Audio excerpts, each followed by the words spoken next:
Hi, I'm Linda from Banjo's Beadhouse and welcome to our how-to video on using thonging ends. So what is a thonging end? Well, thonging end is a tiny finding that is used with cords such as leather, rattan, wax cotton and various other materials to use them to turn into a necklace, bracelet, anklet or to incorporate them into your designs. So they're a fabulous little finding. They're a little tricky to use, so we thought we'd give you this how-to video to give you some tips and tricks on how to use them.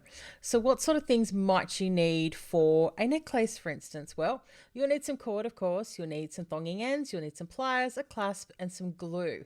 So the glue is optional, but it does help you out in some dicey situations. So I'm going to switch to the overhead camera and we'll get going. So, what is a thonging end? Well, these little guys here are thonging ends. So, as you can see, there's a couple of different styles, and there is actually even smaller ones than this, and there's variations. But the typical thing you'll find is there is a loop, and there is what we call a basement and two sides of a house. So you're just missing kind of the roof. This little one has a nice little tooth, which will help you bite into your leather while you're working. Again, this one has a fun texture on it. This one's plain. This one's a little deeper side of the house there, so it's able to accommodate a thicker cord. This one has no tooth. It's nice and round, so it's a nice and easy one to thread on.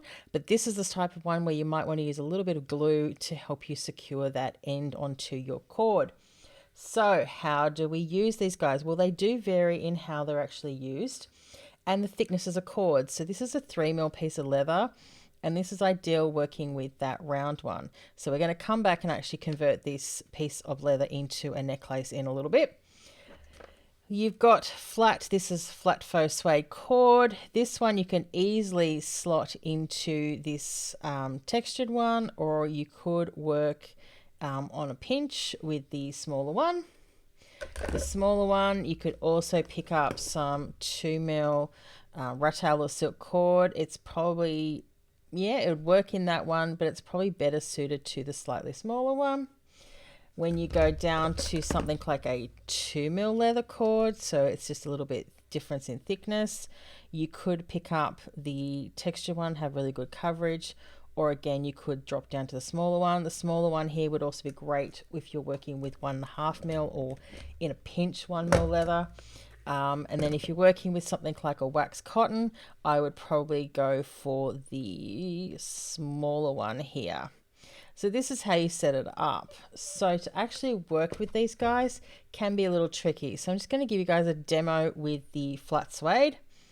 So I'm just going to set it up that way. Now, a lot of people like to do a little bit of super glue here, set that cord, come back in about a minute and then work, so you can actually hold your finding this way and you don't actually have to grip your cord. So that's a little tip and trick to get you going. If you just want to get going and you don't want to wait for glue, then the way I do it is I tend to grip it this way. So I've got a little bit of skin holding with the pressure on my finger here, holding that in place, and I've got to squeeze both sides of that down.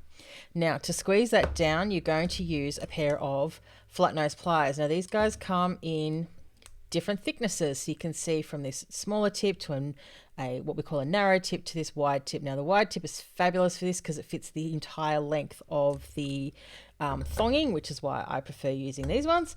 But any will work. But I would not recommend using chain nose pliers for this because you're only going to get a very skinny point. This is definitely a project for a pair of flat nose pliers. So I'm going to set my cord up like that. Now, if I overhang that, I could hold it that way, but I'm not going to. I'm going to go back and grip it like that so my cord is tucked in out of the way. And basically what I need to do is grab on opposite corners and just gently squeeze down. Once one side is squeezed down, it's nice and easy to grab that tab and just flatten the other side of your piece. And it can be that simple. And yes, I've made that look really, really simple. It doesn't always work that well, but it's worth giving it a go because now you've got a piece of cord that you can turn into a necklace quite easily with that nice little metal tab. So we're going to do exactly that with this 3.5mm leather. Now the reason I chose that is because this has a natural curve to it and you don't want to fight that when you're working with your necklace. You want to imagine your necklace finished in this configuration. So I've pre-cut this at 43 centimeters because by the time I put my clasp a jump ring and a few other things, we're going to wind up with about a 45 centimeter, 45, 46 centimeter piece, which is the standard length for costume jewelry. So this is what's going to fit most of the female population out there. For men, you might want to go 50, 55. But as always, you can measure that and check that on the person, but this is the standard for costume jewelry length for a pendant style arrangement. So off to the side, I've got some E6000 sitting in a jam jar. This acts as a third hand for you when you're working. So I'm just going to have that off to the side whilst I'm doing this. So excuse me while I get the lid off. So this is a clear viscous glue. This does take 48 hours to fully cure up, but it's nice and easy having this just in a third hand where you can just get a little bit of glue on. And the reason why I'm doing this is I just want that little bit of extra security because there is no tooth to grip into this particular leather.